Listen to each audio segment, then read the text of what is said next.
뜨거웠던 월드컵은 끝이 났고 선수들은 자신의 팀으로 복귀했습니다. 그리고 축구계에는 많은 이적설들이 돌고 있는데요. 그중 이강인과 관련된 소식들이 여러 화제를 모으고 있습니다. 지금부터 치열한 이강인 영입 다툼과 축구 전문가들이 말하는 이강인의 진면모에 대해 이야기해 보겠습니다. 이강인은 지난 9월 월드컵 최종 엔트리에 깜짝 발탁된 후 맹활약하며 한국의 16강행에 기여했는데요.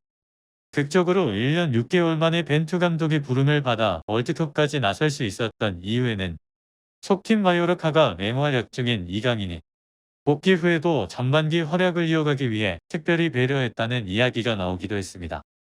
실제로 이강인은 이적한 지 불과 1년도 되지 않아 전반기 14경기에 출전해 2골 3도움을 기록하며 소속팀 마요르카는 물론 스페인 프리메라 리그 전체에서 돋보이는 활약을 펼쳤습니다. 현지 언론들에 따르면 이강인이 월드컵 직후 한국에 귀국하자마자 곧바로 출국했는데 이유는 마요르카 측에서 후반기 준비를 위해 조기 복귀를 강력히 요청했기 때문이라고 보도했습니다. 팀의 에이스인 이강인 없이 진행되는 훈련은 구단 측에서도 별 의미가 없다고 판단한 걸로 보입니다. 실제 마요르카는 지난 15일 이강인 없이 치렀던 이탈리아 볼로냐와의 친선 경기에서 패하며 자존심을 구겼습니다. 패스플레이가 되지 않아 뻥축구가 이어졌고 공격진들은 허둥대며 간신히 찾아온 기회마저 잡아내지 못했습니다. 마요르카 아기레 감독은 경기 후 인터뷰에서 아직 핵심 선수들이 돌아오지 않았기 때문에 경기 결과에 크게 신경 쓰지 않는다. 우리의 진면목이 발휘되려면 20일 일로 잡힌 9번컵 경기 레알 우니온전이 될 것이라며 이강인이 핵심 선수임을 내비쳤습니다. 실제 이강인의 출전 여부에 따라 마요르카는 완전히 다른 팀이 되었습니다. 21일 이강인은 레알 우니온전에 선발 출장해 77분간 뛴 후 동료 선수와 교체됐는데요. 마요르카는 다니 로드리게스가 전반 20분 터뜨린 선제 결승골 덕분에 다음 달 초에 열리는 3라운드에도 진출할 수 있게 됐습니다. 이날 이강인이 오른쪽 측면 공격수로 나와 활발히 뛰었으나 아쉽게도 공격 포인트를 기록하지는 못했습니다.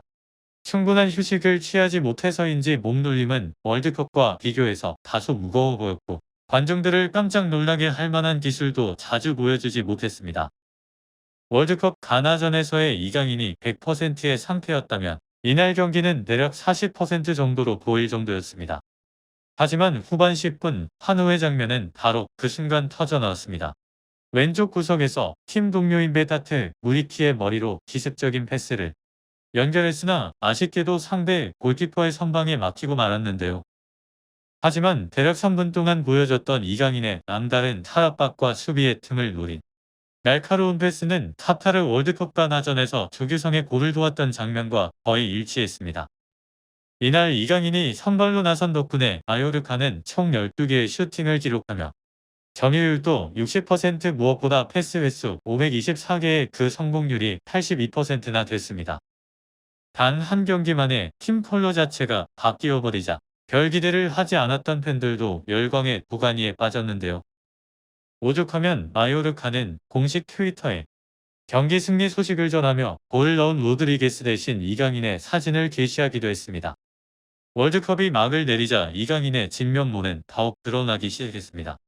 카타르 월드컵 최연소 어시스트 부문 4위에 이름을 올리며 공식적으로 천재성을 인정받은 것인데요. 2위는 잉글랜드의 주드 벨링엄, 2위는 독일의 자말 무시알라가 차지했고 3위는 포르투갈 곤살루 하무스 그리고 4위는 대한민국의 이강인이었습니다. 이강인은 만 17세였던 4년 전부터 이미 다양한 최연소 기록들을 갈아치웠는데요. 2018년 10월 스페인 9강컵 32강을 통해 1군 데뷔전을 치르며 발렌시아 역사상 최연소 데뷔 외국인 선수 기록을 세웠고 2019년 1월 스페인 무대를 밟으면서 당시 17세로 한국 최연소 유럽 5대 리그 출전 기록도 경신했습니다.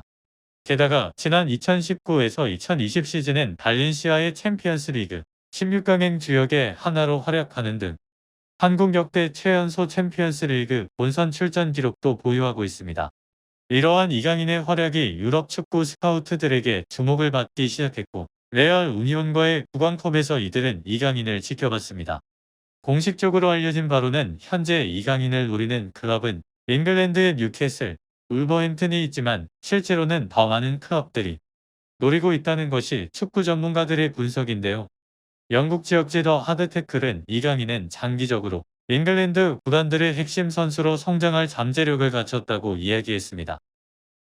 현재 마요르카는 스페인 리그에서 중하위권팀으로 소위 이강인이 계속 머무르기에는 약치의 팀으로 알려져 있는데요.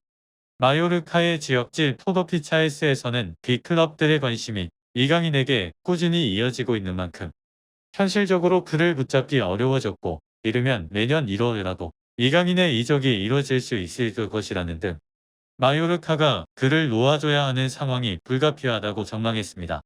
또한 아길의 감독 체제에서 이강인은 6골 3도움으로 맹활약을 펼치며 손꼽히는 활약을 보여주고 있으며 그의 재능은 빅클럽에 관심이 쏟아지는 것은 당연하다고 덧붙였습니다. 이강인과 마요르카의 계약 기간은 2025년까지로 아직 여유가 있지만 바이아웃이 고작 230억에 불과하니 빅클럽들의 입장에서 이강인을 이런 가격에 데려올 수 있다는 것은 엄청난 기회인 상황입니다. 이렇게 많은 관심이 집중되고 있다는 것을 이강인 본인 스스로도 잘 알겠지만 그의 반응은 뜻밖이었습니다. 이강인은 자신은 이적에 관심이 없으며 마요르카에서 팬들을 기쁘게 할 수 있어 행복하다며 소속팀에 대한 애정을 드러냈습니다. 또한 선수에게 가장 중요한 것은 경기를 하는 것이다. 경기를 하지 않으면 자신감과 리듬을 잃는다. 올해는 규칙적으로 경기를 할 수 있어서 신체적으로나 정신적으로 도움이 된다고 말했습니다. 게다가 마요르카가 최고의 팀이 될 수 있도록 최선을 다하겠다는 등 팬들을 위하는 성숙한 모습도 보여주었습니다. 하지만 수많은 빅클럽들이 그를 윤독들이고 있는 상황에서 앞으로의 이강인의 행보를 주목해봐야 할 것 같습니다. 이상으로 오늘 영상 마치도록 하겠습니다. 감사합니다.